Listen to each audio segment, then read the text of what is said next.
racers do you have? So we just have 3 in a 260-mile race. And Holy then crap. 4 in a 100-miler, and then like 10 in a 50K, because I'm like capping things really small to keep it safe. And your these races that you're directing, you race these, or you direct these and you race other types of races? So I can't run my own races. It'd probably be a conflict of interest, but good point. I either run the courses or part of the courses and, hike the rest. Mm-hmm. But yeah, I do that still. I still do the same kind of That's races. awesome. I was looking at your, I was so curious about how your pregnancy's been going, because I feel like there's just so many mixed, depending who you talk to, whether it's like you never hear the same anything from anyone. And it almost seems like almost always you just hear negative stuff. So I feel like it's really hard. So I wanted to hear, because I was reading up on your blog, and you're at 26 weeks now, or? Oh gosh, I think I'm almost at 20. Let's see. Let's check my little app on my phone. Is that terrible? I feel like the weeks are starting to fade together. They're going really quick. So yeah, I'll be 27 weeks tomorrow. So yeah. I always just said I'm however many months, because I could never keep the weeks straight. And everyone was like, you don't know how many weeks. And I'm like, it's really like, it's just months. It's 9 months, or, 9.5 months, or whatever it is. Right. They must, that's where I'm at. I keep telling people, I'm like, I'm almost to 7 months, but. Yeah, exactly. So you end up deciding and obviously I don't know if this is creepy or not, that, I mean, that you post in a blog, so people are going to read it. But for people just to know, you're going to go with a midwife and you have crazy experiences with doctors. And I thought it was so interesting how you, and I absolutely agree, because when my little one is 8 months old. And it was such a weird experience going through an OB rather than a midwife. And now that I have gone through it, I'll definitely do a midwife next time. But how did you decide? What's all that kind of stuff? Yeah, so my degree is in natural medicine. So I have a PhD in natural medicine. But for me, going to a midwife wasn't like a for sure thing. I think I come from, my mom was a nurse for 40 years. Wow. I have a lot of friends in the medical field, more traditional medicine. And so I have a huge respect for that. But for me, I wanted, like, my ideal situation, non-COVID, would be a hospital birth with an OB that I trust, that I know for sure would be there, and able to try to have a natural birth. And, like, maybe have like a hospital that had like, a water birth as an option, or right. was willing to like not disturb. And unfortunately, that's just not the case here. So for me, I started looking for alternative routes. I talked to a ton of midwives and doulas, and I was really particular. And I think that's important, because I think it's a hard thing to filter through. And I think I found it really interesting that even though my degree was in natural medicine, I was asking all of these midwives as I'm interviewing them questions I'd never asked my OB. I just assumed he had the experience or the education or because of his title. And I realized I'm asking these midwives questions I haven't asked my OB. So I went back and I asked him some of these questions. And the more I asked him, the more I realized, even though I really adore him as a person, it wasn't a good match for me. He hasn't had extensive experience. He's really young, which I like, and he's very open to me doing things. He's like pro me. I run at elevation a lot. I run high mileage. I do a lot of really things that maybe get shunned by a lot of OBs. Mm-hmm. He's been really supportive, and I really value that. But he still was like checking for C-section and telling me as soon as I got to the hospital. He works with 4 other practitioners. He's a teaching doctor. So these professors, OBs, could, I have a 1 in 5 chance of him being the doctor that would deliver my baby. And I don't know the other 4 options. And weirdly, I like him. I would prefer a female doctor, but I like him, and I don't know the 4 female doctors he works with. And so I didn't want to just roll the dice. Right. And then with COVID, it made it even more complex because now my partner, to even join me in the hospital, would have to get a negative test. And I have friends that work in that ER, of the hospital that's closest to us, and it could be 6 to 8 hours even for the rapid test to be returned. So I could, in theory, go in and deliver completely alone. Right. And I didn't want to put myself in a position where I was obviously going to feel stressed and emotional and have a lot going on in a position that I felt like I had to defend for myself. Because I have learned, over my experience, I've had like a knee surgery and, a few things in life, nothing crazy, but I've learned that you kind of have to be your own advocate if you know how you want to be treated in a medical community, which isn't always the best about the medical community, but I didn't want to have to feel like I had to be my own advocate. And so it wasn't like I could instantly have my partner in there or instantly, if I hired a doula or a midwife, have them come in and be able to do that for me. And so I didn't want to put myself in a situation where I was fighting, the medical system to have my situation comfortable. So yeah, I went through a ton of midwife interviews, and I found one that she has like 33 years of experience. She's worked in the hospital. If anything went wrong, I would go to. She worked there for several years. She has a professionally civil relationship with my OB. So I maintained him until I had gotten, because I am 33, so technically a little bit older. It's crazy to think that, right? Right. They think over 30 is it's so insane. High risk. But I appreciate that. And so I did do the ultrasound, and I know some people would, be upset about that, but I did like the more in-depth ultrasound that showed that the baby's, organs were all functioning. And then, so once I know that he had a heart and a liver and kidneys and they're all functioning and they all look the right size, then I felt more comfortable doing the home birth, because I have had, friends and personal experiences with people that, they had to give birth and it became an emergency situation where their child wouldn't have lived if it wasn't for modern medicine. So right. I wanted to make sure that everything was appearing really healthy before I made that commitment to switch. And so, yeah, I felt really good about it. I think, like you said, I put it out there on a blog, which was, I feel like, kind of bold. A lot of people have not been super supportive. Really? It's shocking. Yeah, I think it's really controversial in America, which is interesting to me. Statistically, a lot of European women do home births, and it's not an abnormal thing. Excuse me. So yeah, I've learned more about like the practice of American birth, and that we're essentially the lowest live birth rate for any country that we're lagging badly.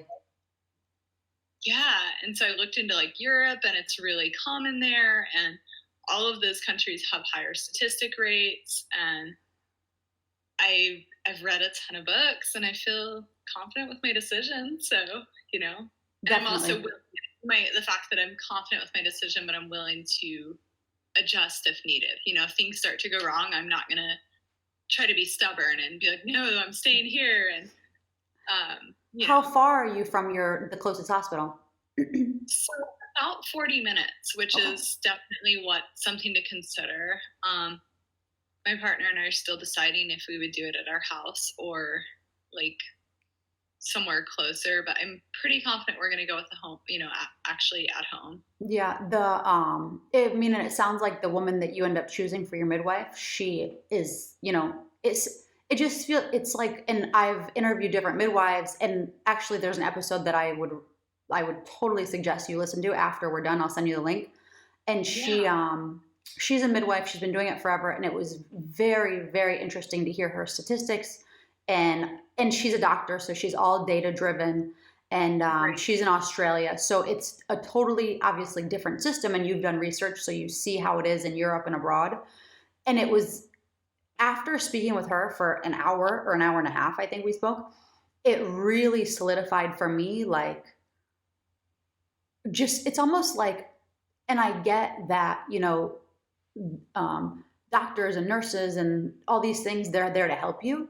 But when it comes to birthing, this is what our bodies are made for, right? Like, this is literally why are here as females with our organs and everything.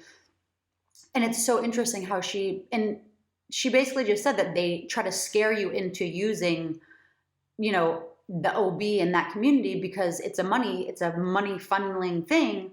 And I mean, I think that sadly, a lot of things boil down to money, whether it's what's going on now in the world or whatever it is. But it was very, very interesting because everything that she does is numbers and statistics, and it just shows like whether it's an induced labor or a natural birth. And basically, there was something that she said that was so interesting that was if you have a C-section or an induced labor, basically the child isn't fully developed until you go into labor. So basically, when you have a scheduled delivery, unless you go into labor and you have the contractions and this type of stuff, the baby isn't actually developed. And it's really interesting to hear that because I've never, ever heard that. But it makes sense because it's like, okay, the baby's ready. It's telling you it's ready. Let's go, kind of thing. I thought that was interesting too because we have this hang up of like 40 weeks, and 42 is really late and dangerous. But then I looked into like ethnic and genetic profiles, and European descent women, which is primarily, at least according to Ancestry.com, what my ethnicity is 41 and a half weeks. So technically I should be a week and a half late. Mm-hmm. And I know at that point, my OB would be like trying to push induction, but genetically, that's like the basic average. And so I think it's really funny that, we try to rush this, this thing, but children develop differently. And we accept that when they go to school. My partner's a teacher. We accept a kid that's 7 inches taller than another, and Mm-hmm. one is really good at sports, but one's picking up math quicker. That's a common sense acceptance of childhood development. But we expect babies to come out and just be this machine, and oh no, it's this day, and we expect that all of their organs are going to have developed exactly as quick as the average Mm-hmm. of. That isn't exactly how children work. So. It's scary because I had with mine, and my little one was born in April. So mid-April, when COVID was on its first, and a week before, it was actually the period where they were saying that my husband wouldn't be able to come to the hospital. And so then that's when everything was kind of really just like, this is new, what's going on? So I looked into a home or a midwife or a water delivery, something that I could do outside of the hospital. It didn't end up working, and I ended up having a delivery doctor I never met. I just feel like it was a wild experience, but the reality is, and I think that saying this will make you feel a little relief, because literally I had, I think, the worst case scenario. It's fine. Everything is, it's fine. Everything turns out, as long as you're safe, the baby's healthy, and it will be fine. Because I also end up doing exactly what you're saying you don't want to do, which is I had to push back on my doctor, or the delivery doctor, who I didn't even know who he was, because he wanted to schedule me to be delivered at 40 weeks. And my mom, my sister, everyone, my aunt, everyone around me, they always went to 42 or much later. And being like active and fit and young, whatever. They were like, there's no way you're going to give birth at 40 weeks, like when you're supposed to. So I ended up going to almost 42 weeks, but it was me pushing and fighting. Literally every other day I was calling the hospital to push off the induction. And I remember calling and telling my husband, like, I feel like such an asshole. I feel bad because I felt like the doctor and I were kind of pushing and shoving, like back and forth, of him saying, okay, well, I don't have any more spots left this week for inductions, and me saying, okay, well, I don't want to be induced. And so I would just keep pushing it as far as he'd let me. And then thankfully she ended up just coming by herself. But it was such a crazy experience of those stress hormones are the hormones that keep the baby, like keep her inside or him inside, where the relaxed and the chill hormones is what's going to help push the baby out. Right. That's so frustrating. That makes me so upset for you. And well, I mean, thank you. But thankfully you already, you dealt with that. You don't even have to deal with it, and you'll be able to just do it on your own. Right. And yeah, I do think, like, I have a friend that has had 2 children, and one of them had to have major heart surgery. That was a situation that, it was amazing that she was in a hospital situation, obviously, because she didn't get the chance to have those scans. And, she told me, I can't tell you who delivered either of my children. I have no idea their names, but I know everything about the doctor that did the heart surgery.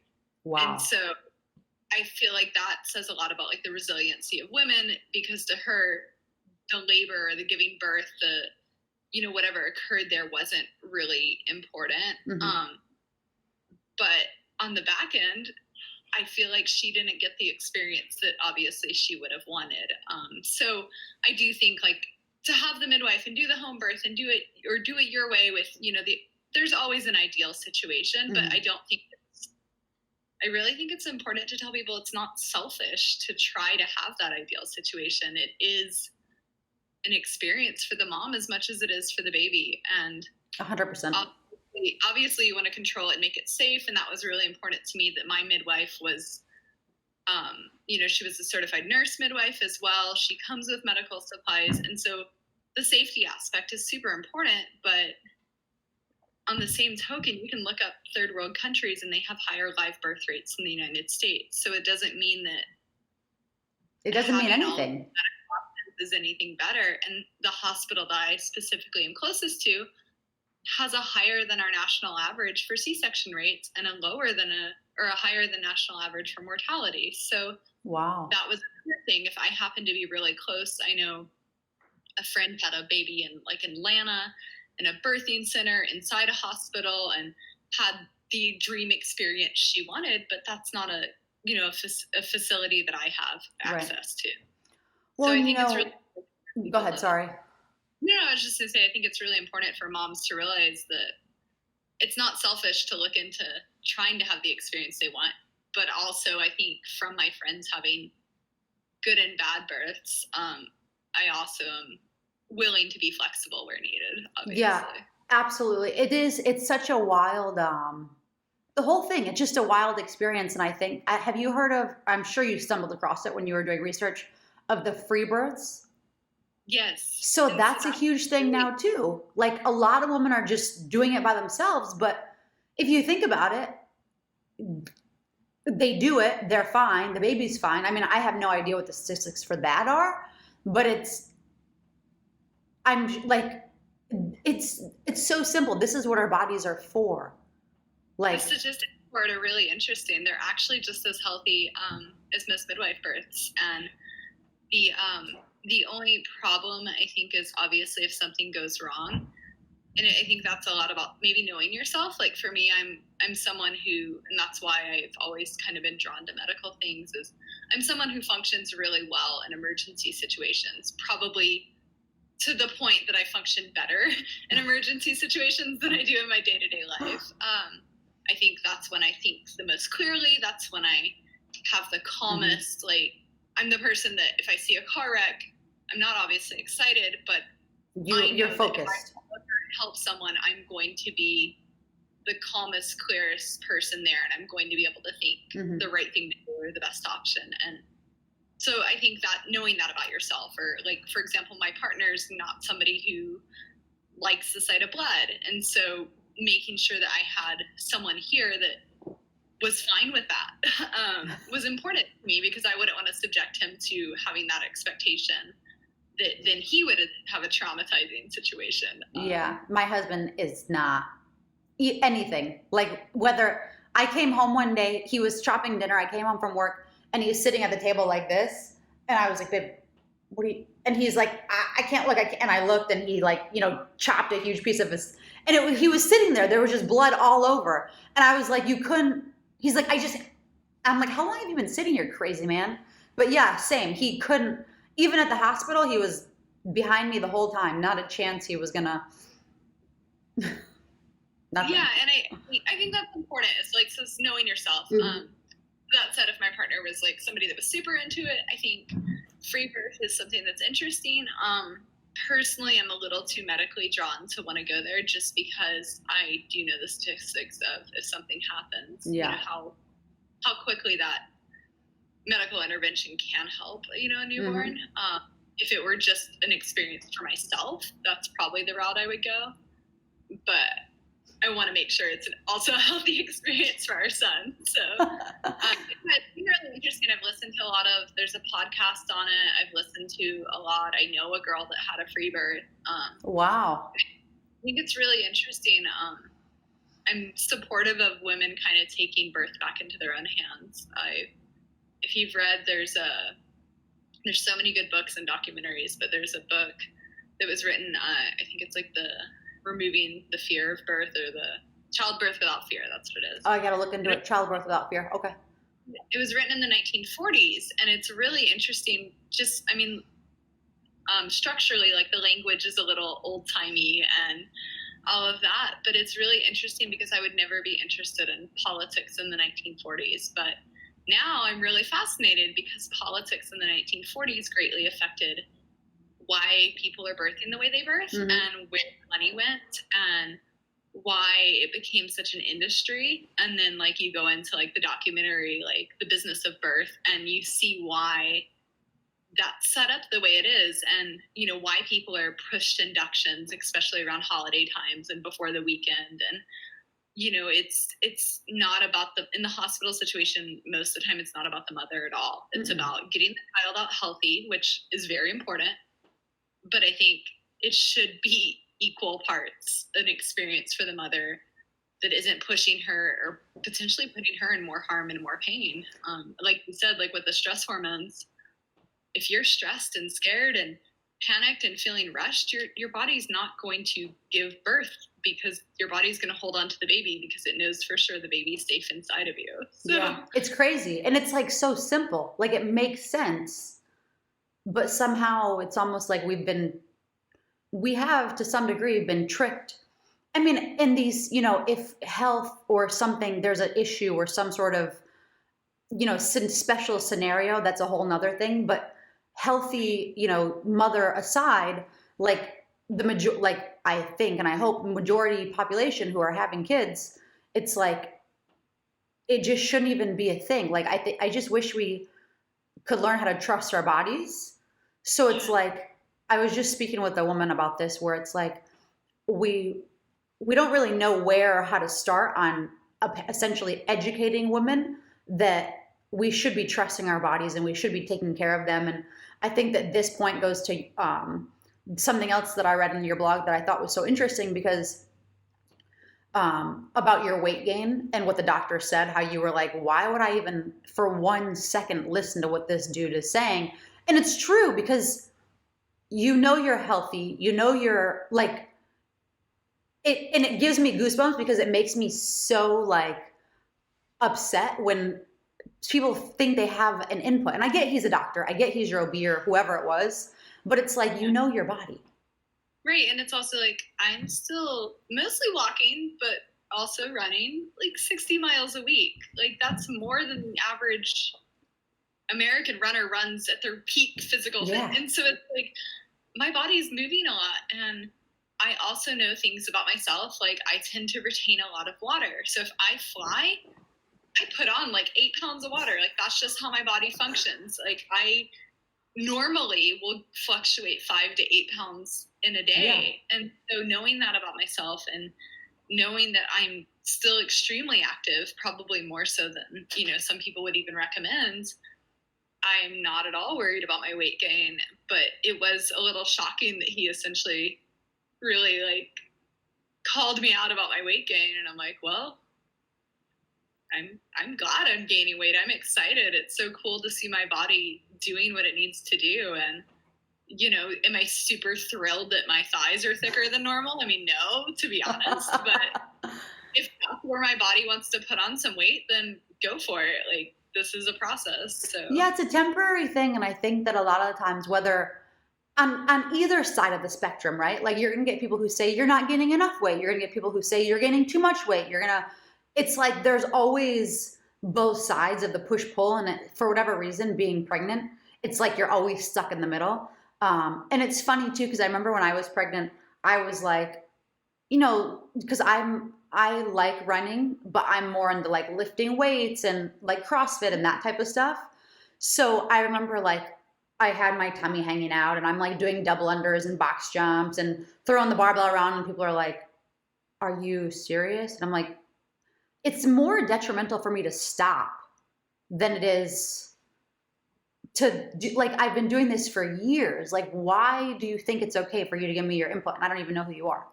Like, I've gotten that a little too. It's just being out running or hiking or in the gym. I've noticed I've gotten some side looks and I've gotten some commentary, and for the most part, it's been very positive. People just excited to see someone pregnant out moving.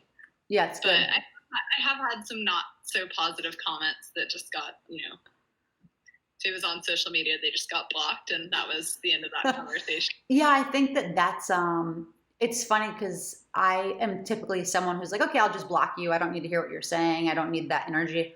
And some woman that I was speaking with recently on the episode, she was saying that, and I think that she's right, but maybe she has a lot more patience than I do on this, where she says, I think that people truly, especially moms, they want to just be a good mom. So when they see you doing something or they think that it might be harmful to the baby or it's new to them or whatever, they say something that kind of just, gives you a little, and you're like, I'm not trying to hurt my baby. Like, I'm just doing what I normally do and the baby will be fine.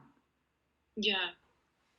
I don't know how I guess it's such a long societal trend though, but I was going to say, I don't know how it's become so common for people to have input on other women's health. And, obviously if you see a mom, shooting tequila, maybe it's time to end. But, women have had to move while pregnant since the beginning of time. Totally. At least this, so it's to try to limit somebody because of their exercise. And it is disappointing. I've had this discussion with my friend Jen Shelton. She's a ultra runner as well, and she recently gave birth maybe about a month ago, a little over. Mm-hmm. And she's luckily very educated and very intellectual, and we've talked about it a lot, how frustrating it is that there isn't a lot of studies. And I don't know if that's more because of like the morality of studying pregnant women or subjecting them to do things, but I wish there could be a study of that women opt in for that are choosing to be pregnant, mm-hmm. that are choosing to do activities, to kind of look at the health and the statistics, because there isn't a lot of data. I mean, 25 years ago, we thought if women ran a marathon, their uterus would fall out. So, well, we didn't think that, but science. It's crazy. And so, yeah, they had women just, not that long ago became legally allowed to run marathons, which is absurd. So, it's all really behind, and there's so much that's been done to women that's scary. And I think unfortunately, stepping back and having women be in charge of birthing, and whether that means looking for a female doctor, mm-hmm. or female midwife, it puts you back in a position of power a little bit. And that's frustrating because there might be really amazing male doctors out there, but unfortunately they're not going to be advocates for women socially, which I feel like it's so, birth has become so socially and politically charged. I think it's kind of scary to think about, like, we have to look for female-led birthing practitioners. But well, and if you think of, now, I've actually never thought about it, but it's so like, you see male doctors, right? Like, male doctors are a thing, I've never heard of and I've never seen a male midwife. Like, Right. it's essentially, to some degree, it's a holistic approach to, and like, for example, you mentioned that, and I was going to say this, but I forgot. I'm all over. The OB that you had, he had a high C-section rate, right? The hospital that he practiced Oh, at. that one in general. Okay. So when the guy who ended up being my delivery doctor, who wasn't my OB, and I didn't know that because my OB is a woman, I thought that the OB that I had was going to be my delivery doctor. And she only told me like maybe a week and a half before, which mind you, I went almost at 42 weeks. So it was right around my delivery date when she was figuring out when I would go to the hospital and where I go and the whole how everything's set up because it was during COVID. Did she say, "Yeah, I'm not your delivery doctor"? And I was like, "What? Huh?" She's like, "Yeah, it's either going to be this guy or this guy." And I just started laughing because I'm like, relationship experience and totally different. Anyhow, so the guy who ended up doing my delivery, and I need to ask because I actually just had a girlfriend who just so happened to have this same delivery doctor in all of New York City.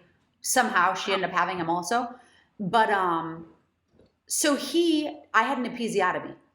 And I think that he just did it to every single patient. Like I truly believe that that's just what he did. Like it's become standard practice. Yeah, it's insane. Something I've read is there's like it's like less than 10% within their first year of practicing OB/GYN as OB/GYNs, like do doctors see a natural birth. Like less than 10% of them have even seen a birth without. And to him, he was probably trying to do what was easier. Hey, let's make more space for this baby to come out. Not thinking about how that could be traumatic for you, not thinking about how that could be traumatic for you long term, sexually, healing wise, anything. He doesn't have to deal with it, so why does he care? Yeah, and that's like it's really interesting. Then you start talking to like pelvic floor specialists and all of the trauma that does, depending on how good his stitching is, and all of the things that you have to heal from. But it made it easier, and the baby came out quicker. So that's it, and then he could just move on to the next patient. Simple. Yeah, that's so frustrating. It's crazy. It's So yeah, that reminds me. I need to reach out to my girlfriend who had him recently to see because I firmly I really believe that's just his thing. So that's why it's very interesting that what you're saying, less than 10% of new doctors actually see just a natural birth. That's in the first year, and they might deliver. They might be there for 100 deliveries, but they'll see one. And so I mean, to them, it's not so much a fault to the doctors. Even you're looking at a system that medically has been designed to get women in and out and keep the beds full and bill their insurance the highest amount, and also semicolon keep the baby as safe as possible and have the quickest possible delivery. So I think that latter part is phenomenal. But again, it's taking away the birthing experience for the woman, and traumatically, a third person know a woman who I don't personally know her, but I know of her experience, and I'd obviously never say anything, but she had a very traumatic episiotomy stitching. It's horrible. It's called as far as healing, it's been a year or two. She's unable to have sex, and there's all of these things that her doctor, I'm completely confident, didn't even think of. Hey, there's a whatever the percentage is, I don't want to say a percentage, but 3% or 20%. That this episiotomy stitch isn't going to be beneficial, and so he didn't think of that. He thought of in, out, get the baby out, get the mom out the door, and it's a numbers game. And so it sounds, I think that kind of comes with what I'm learning very quickly about motherhood is there's this mom guilt and this your child should come before you pressure that women have. And while I do think it's very important to raise your child with their health and best interest in mind, I think if you don't take care of yourself, you can't take care of your child. And it's that simple. And I think that process has to start when you're pregnant. At least for me it is. And some people might, lash out and say I'm selfish, but well, it's your life, it's your body, it's your baby. And I mean, I also agree. I think you're absolutely right. If you can't keep your tank full, how are you going to give? Like, it just makes sense.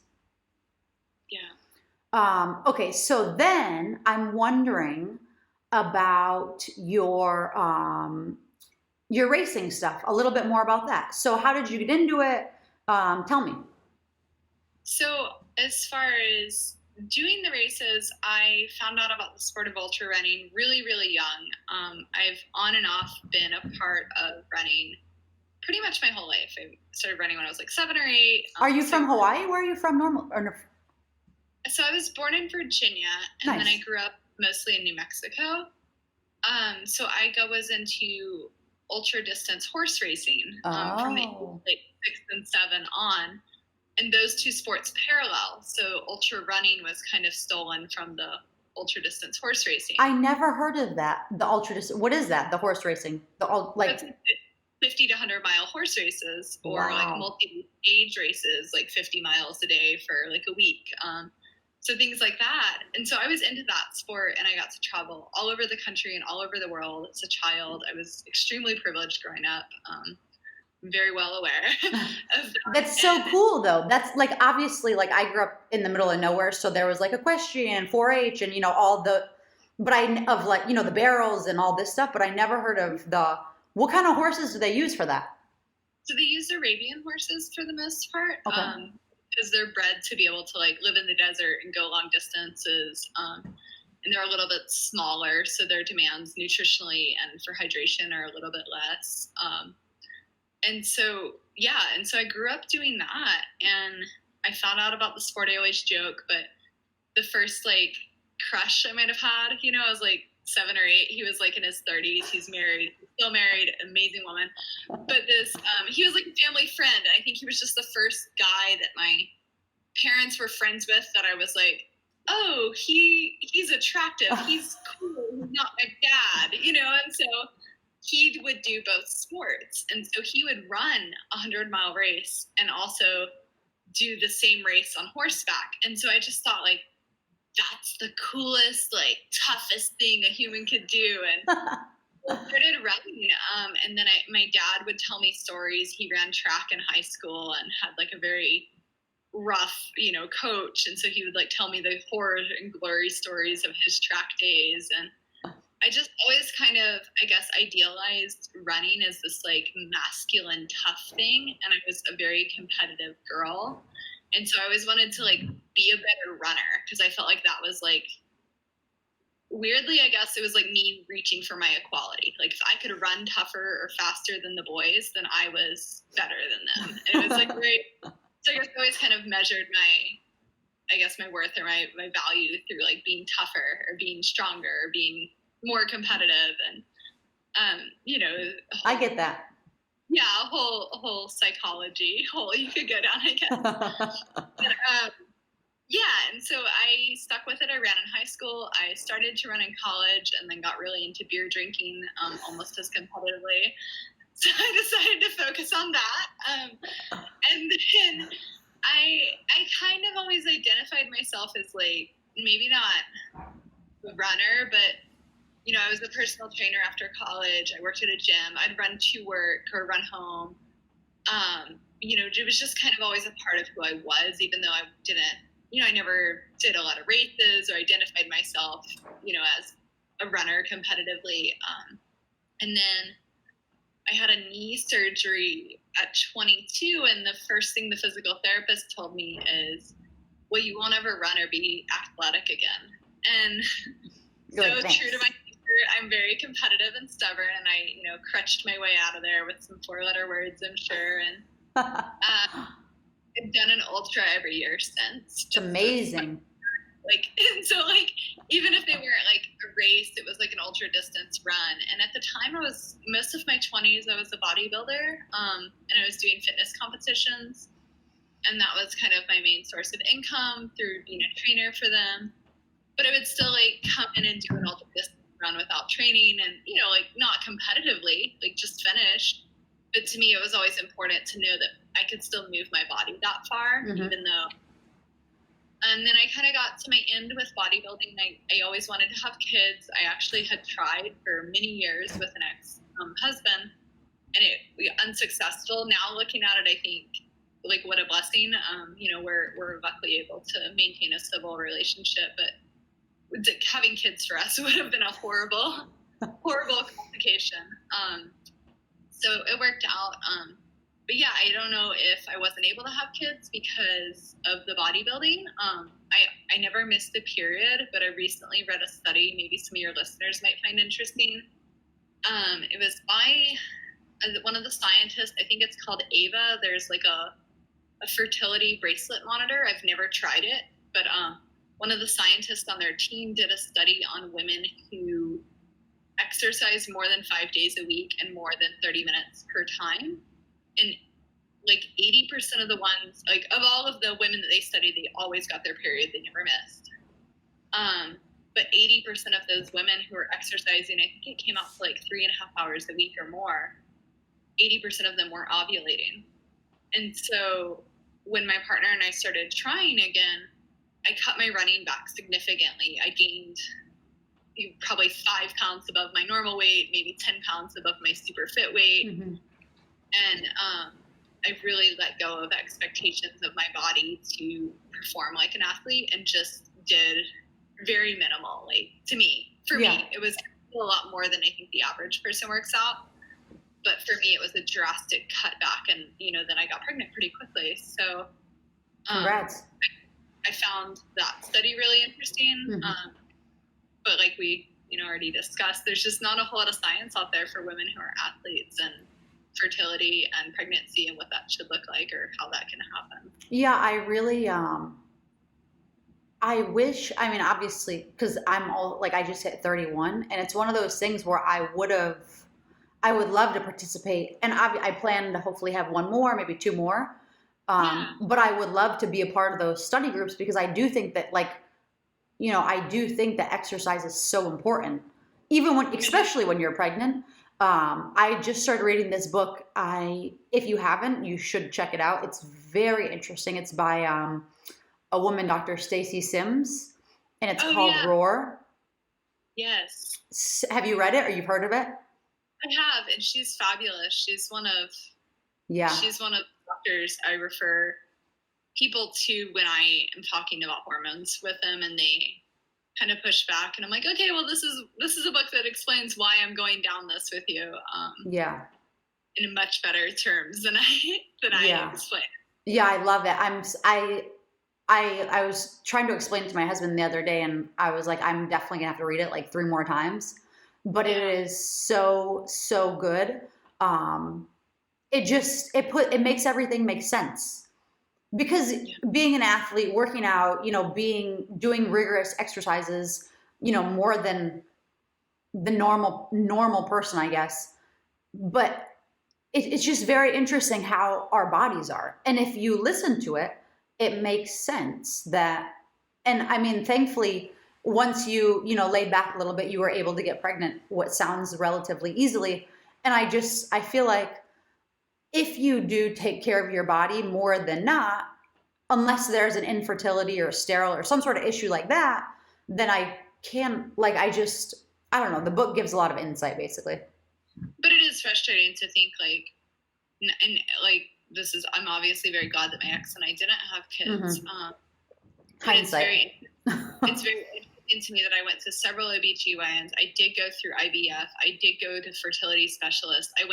I did do all the drugs before IVF, and every time I talked to them, I was always very transparent. Like, hey, I was a bodybuilder. I had years of very low calorie and, very high intensity. And this is what I'm currently doing. And it would be 20 or 30 hours a week of running or cross training, or this is a very high volume lifestyle. And I would talk to them, and not one of them said, hey, let's not do drugs. Let's just take 3 months of not doing that.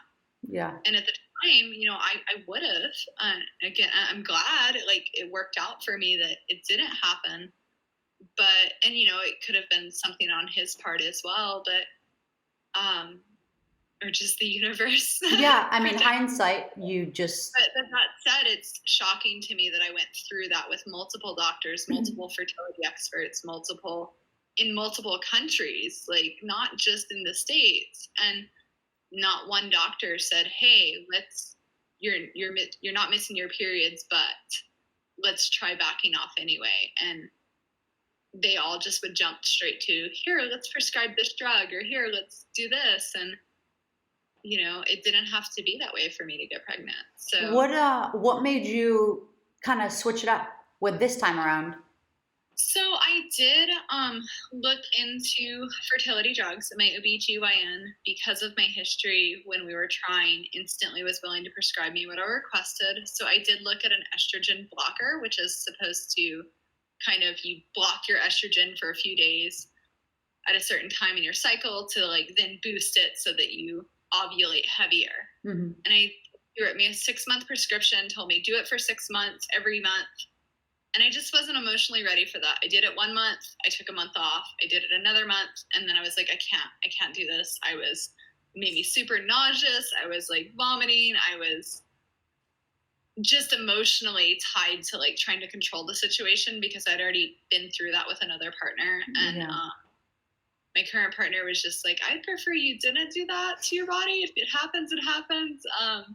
But I think for him to watch me like try to, control this, so we decided to like just take the summer off, and I actually ran a little bit more, drank a lot more beer, didn't, like ate whatever I wanted, and I got pregnant. Like just really, enjoyed. Right. And so it's kind of ironic. I think that's probably said a lot is, I got pregnant when I stopped trying to get pregnant, but,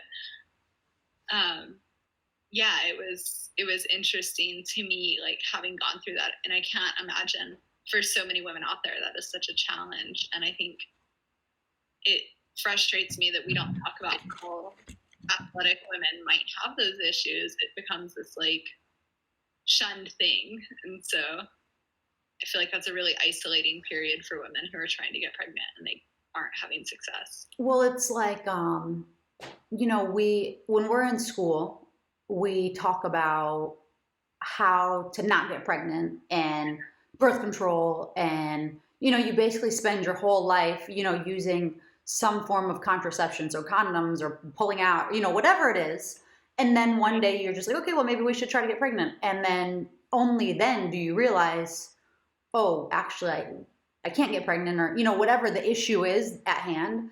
But it is a really crazy thing, because it's like maybe they should teach the opposite or both.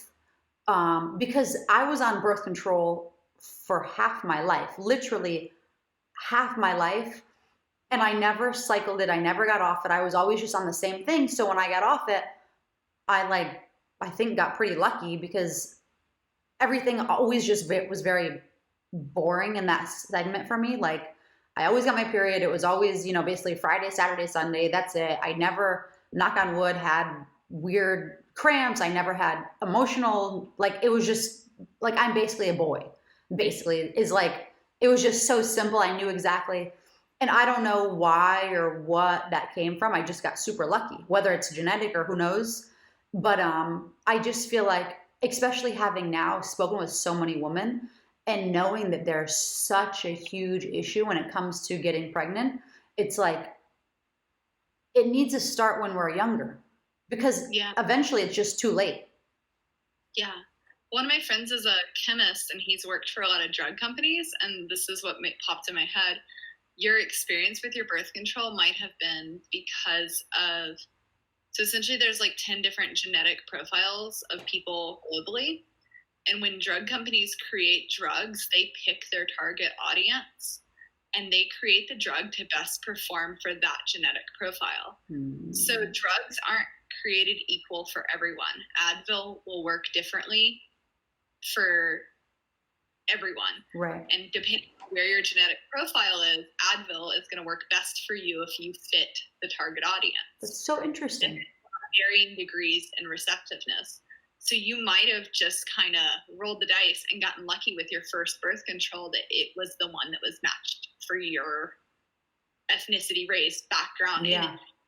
wildly frustrating because that's something I don't think doctors are even educated on, because if they were, they would say, hey, look, you're a, Asian, or you're this, let's look, these 6 drugs are available, but these 6 drugs were designed for, white people, but there's 2 drugs that work better for Asian profiles. Let's start with these 2 and see if either of these 2 work for you. And it was something that was mind-blowing to me. I didn't think of that. Obviously, and that was part of the reason he got out of the pharmaceutical side of being a chemist, because he said it was frustrating. You could work 10 years and create an amazing drug, but if there wasn't enough of a market for it, it didn't matter how rare or how horrible the disease, these wouldn't produce it. So there are cures for cancer out there, but they aren't monetarily advantageous enough to market or sell. It's so sad. That's insane. And it makes you wonder.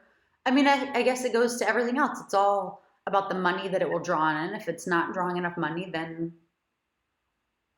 they don't do it. Medicine is a business, and I always say this, and this is part of the reason I got my degree in natural medicine, is the United States is one of the countries that cares the least, it seems like, about their population's well-being. I think as a country, we want people sick longer to collect more from them. Sadly, it's so true. We don't want our population to be healthy. If we did, we would change our nutrition education. If we don't want our population to be healthy, because if we did, we would have a banned chemical list like Europe does for food substances. Europe has thousands of chemicals banned from foods. The United States has like 40. Well, foods, makeup, all these different things that, you're putting on your body or in your body very consistently. Eventually you're like. But those companies lobby, and you look at like, even, say breast cancer research. Look who's funding it, the dairy industry. Unfortunately, the dairy industry is one of the greatest causes. Breast cancer rates are, 8-fold in countries that have high dairy consumption, because of all the chemicals they're giving these cattle that promote overestrogen production. And so it's like you go down these rabbit holes, but I don't want to derail the whole podcast. Yeah, no. Also, these are all things that need to be talked about, because for whatever reason, people just overlook it. And you're absolutely right, because it is so sad when you watch any of these, I can't even remember the names of them, but the different shows that come out of, this is so bad and this is so bad, and then it's sponsored by, whatever meat company or whatever. Yeah. And it's like, it's all money, and it's just disgusting. Yeah. And I always say that with science, if you want to learn something, look at who's funding it, and then remember that you're reading it without slant. And that's a real bummer, but I don't want to sound like a conspiracy theorist, because I'm not, but it's just, people need to remember who funds things, and that unfortunately our government has varying degrees of interest in how healthy and happy its people are.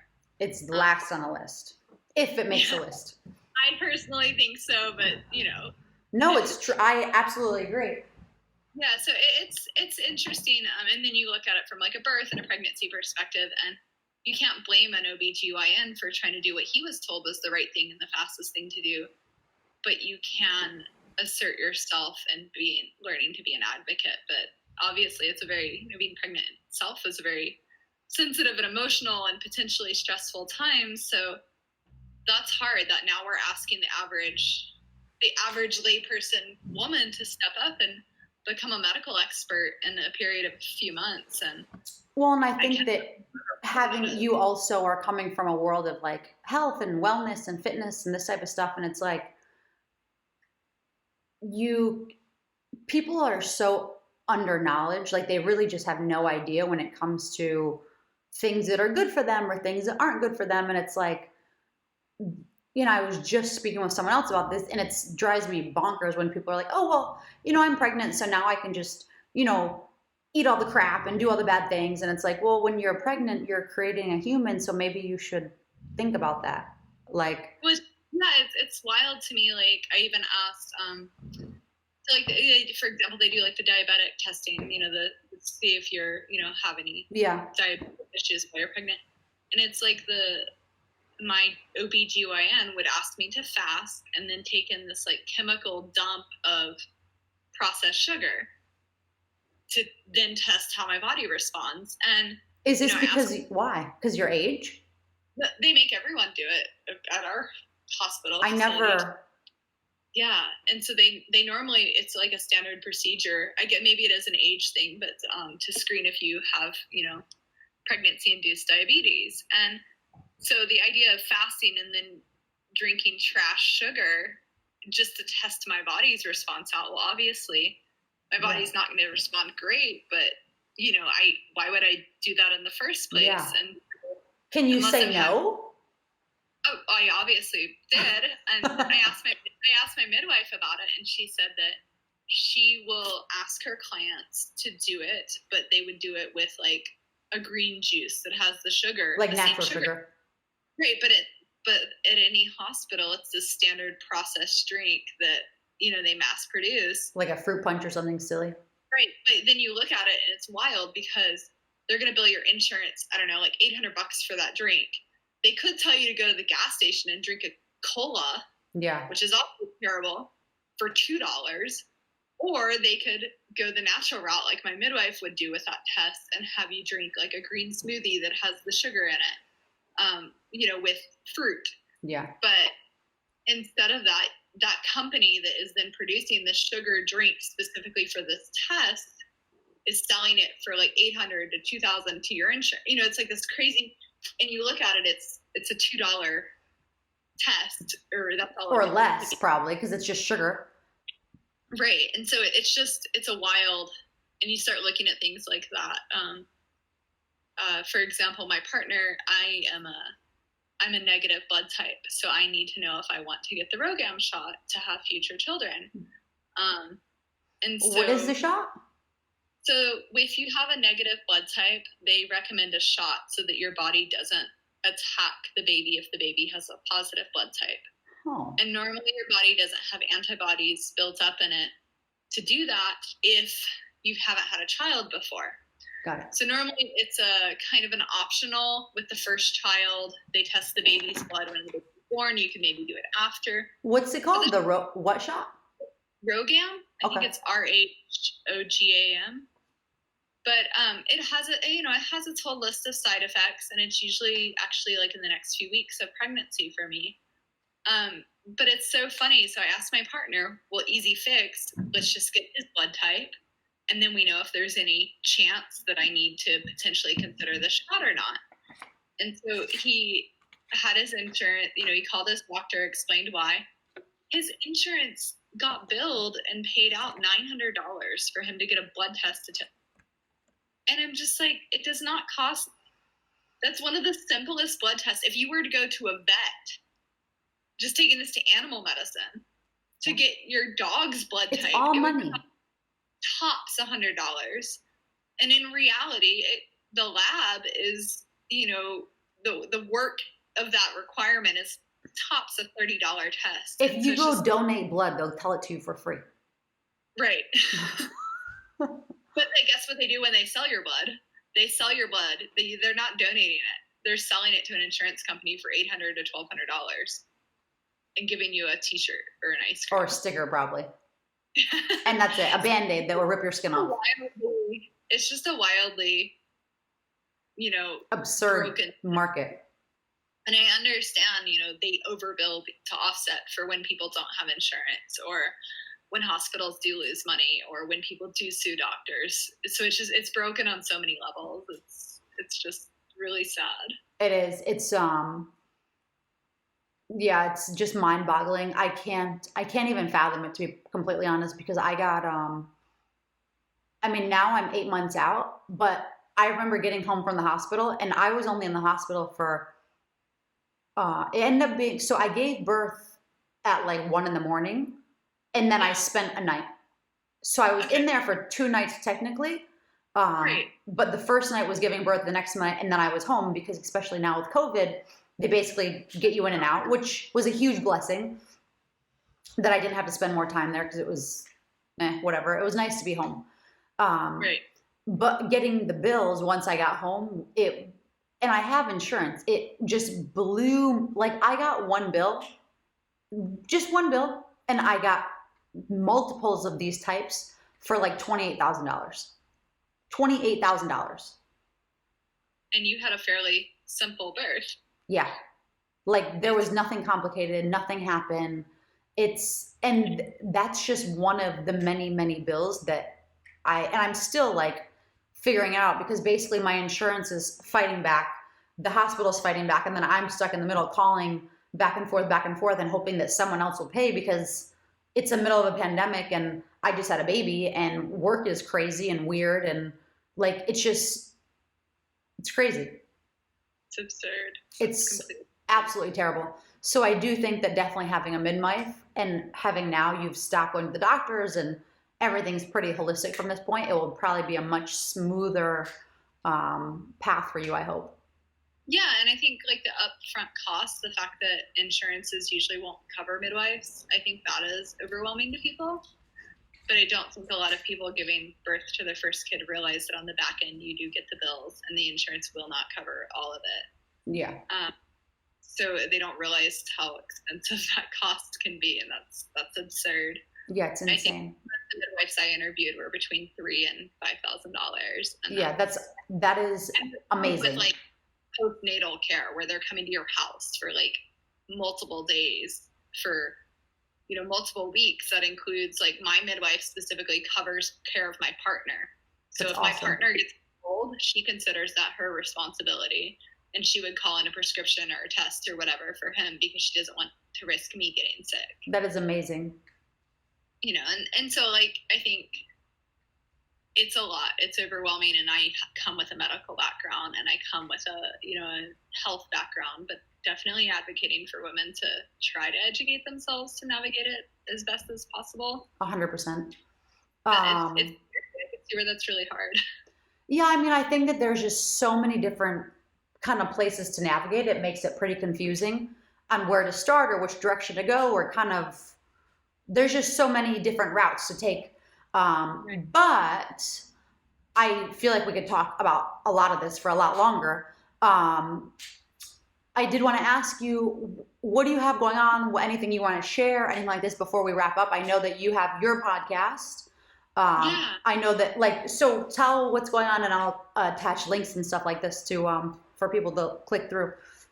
Yeah, so my friend Alyx and I started a podcast called Coaches on the Run, because she is a phenomenally gifted runner, much better than I am. And she's also a coach. And so we formed this friendship while she was doing this like world record attempt, and we were talking back and forth. We'd been acquaintances for years, but because I was a coach, I was able to kind of give her some insights and thoughts, and we kept going back and forth, and we just realized a big part of our friendship was we enjoyed discussing, obviously, without sharing names or things, but situations that clients were in, and kind of brainstorming ways to help them better, or to coach them better, to encourage them better. And we realized that was something we really enjoyed doing, and that because of the pandemic, that so many people that maybe wanted coaches or wanted running or fitness resources couldn't afford them. And so we were like, well, why don't we do, we had both thought about doing a podcast solo, but she asked me, and she's like, do you want to just do a podcast together? And I was like, that's a great idea, because then we could. So that's kind of the theme of our podcast, is we try to answer like commonly asked questions. We take request questions. We bring on guests that we think either have intellectual value, either they're also coaches, or they have experiences that people would benefit or learn about, in running from. And then occasionally we try to bring on people that we feel are doing important work within running as an industry, whether that's, somebody that, like, we have like a scientist that helps develop shoes, or we bring on somebody that is an advocate for, a cause, but they use running as their medium. So we'll occasionally bring on things, that we just think people might find of interest. But for the most part, the podcast is just about how to run better, healthier, safer, and answering anything that we think from our different perspectives, and then other coaches different perspectives of how to attack different situations so that people don't have to hire coaches. Yeah, that's awesome. Or feel lost when they go to do the Google and there's 8,000 opinions. Well, I think that running is tough because people don't realize that there is a form and there is a technique to it.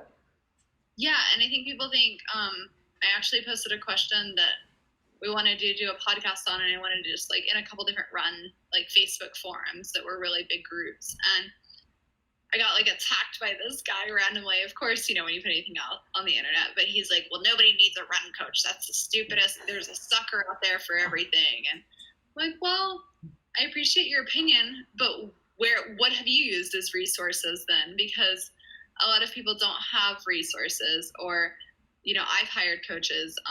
I think it's great to learn from other people, and when you can kind of give over that trust, it's nice to not have to feel so overwhelmed. It's just like, you know, having somebody you want to give birth with, you hire a gynecologist or a midwife, and you decide, hey, this person has my best interest at heart, and hopefully they're more of an expert in the area than I am. So.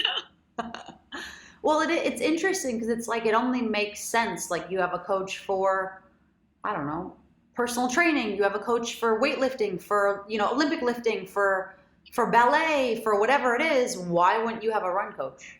Right. And for me, like most of my, like any of my clients, they also do strength training, and, you know, my undergrad was nutrition. So most of my clients I encourage to do nutrition programming, because I think it's a holistic, you don't just get up and go for a run every day if you're the average person and have zero issues forever. Right. That does happen. There's a few people out there that, you know, they get up and they go for a run every day and they never think about it, and their body, you know, adapts, and they don't ever have any injuries or issues or strength.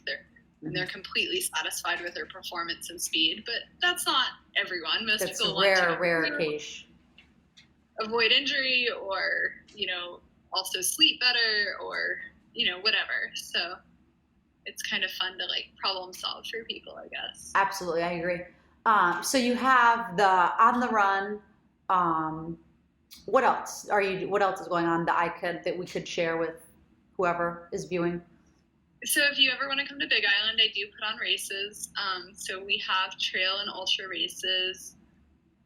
Right now we do about 8 races a year. So I've kind of shuffled a few to have a few months off for birthing a child. Yeah.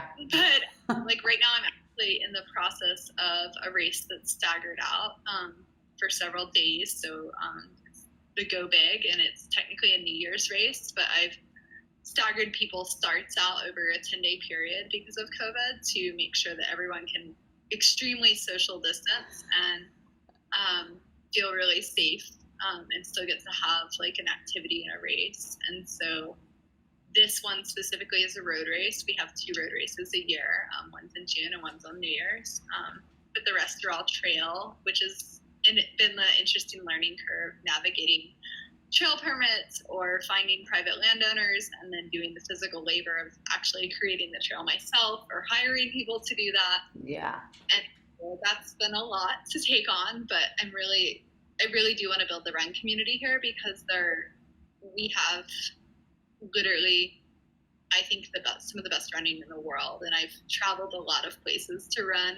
And I think, you know, we have the high elevation that you have in like Flagstaff and Boulder that all of these elite athletes flock to. And you know, we have like some of the best, you know, trail running here, but also for roads, you have hundreds of miles of like untapped land that people don't get to see. And, you know, if they're doing a local 5K on pavement, they might not venture out, but by having the option to do it in these unique places, I'm seeing a community get built.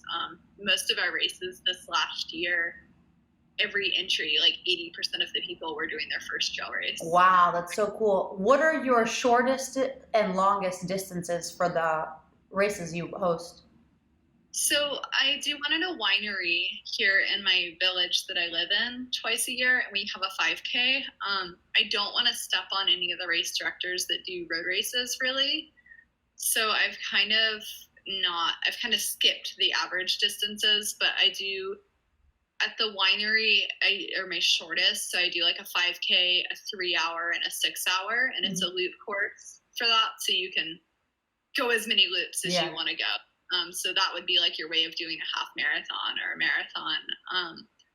But other than that, it's pretty much all primarily ultras. So 50Ks to 100 milers. And then this one that we have, the 260 miler for New Year's, which is around the entire island. Wow, that's awesome. Yeah, but I try to offer something in there for everybody, but I do try to trend towards keeping it more for ultras because I don't want to take away from the income that the other race directors have. And all of our proceeds, so I don't profit from it. All of our proceeds go to Hawaii Wildlife Fund, which is a nonprofit that a friend of mine is the president of. And so I was able to kind of see their financials. And they only have like 2 employees. Neither are paid full time. Wow. It's really honest, not nonprofit. And so everything goes back into either turtle rescue programs or beach cleanups. And it's been fun to do these races as a way to raise money for them. So like all of our proceeds go to them, and that's so incredible. It's cool. Yeah, to try to get people to build a community, but also to use that to go back to them. So those are kind of my main 2 things other than coaching, which I've done online for. And your coaching is a firepower coaching, or is that? Yes, that was my like coaching name when I had several other coaches working for me. Right now I have a few coaches that work with me, but I've kind of taken it down in the last few years so that I am the primary coach. And, then I have a trainer that does like strength programs for people if that's all they want, or another nutritionist that I work with if, somebody wants, something super different or a different price package. But cool. For the most part, it's people are working directly with me. So awesome. Cool. Well, I'm very, very excited to see how your pregnancy ends up. I'm sure it will be smooth, seamless, easy bounce back. You're in for a treat. The whole thing is amazing, and it's exactly what we're made for, and it's incredible. Yeah, I'm so excited, and I'm excited to kind of follow your journey and see what's coming up for me and get like a little sneak preview for life. So. It's funny because we were after I had her, or in your case, the midwife will give her to you, or you'll pull her out, or however it happens. And I remember I was laying there and I got her, and I looked at my husband, and we're like, now what? Like it was just such a not, you have this picturesque, oh, we're in love with this thing, this baby, and goo goo gaga, and it just, for us, it was just such a different kind of experience. Maybe because of COVID, and they're constantly taking your temperature, and they did the test and this and that.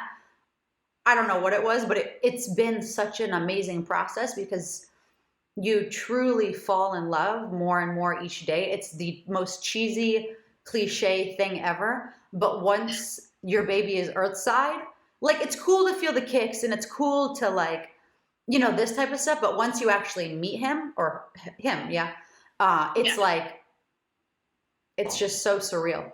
I still can't believe I have a baby. It is wild. We were recently gifted a bunch of stuff. Someone was leaving Island, and so I got like the bassinet I would have purchased like for free. So I just put it in my room, and it's so crazy. I'll lay there at night. Right now, I'm looking at it. It houses like a couple extra pillows I don't put on my bed when I make it, but I like roll over and I'm like, oh wow, like. In a couple months, there's going to be a human in there, like another person, and it's wild to think about. It's really exciting. I'm just excited to meet him and see what kind of person he is. And you're in for a treat. Know him, so hopefully he likes me as much as I'm sure I'll like him. I'm sure even more.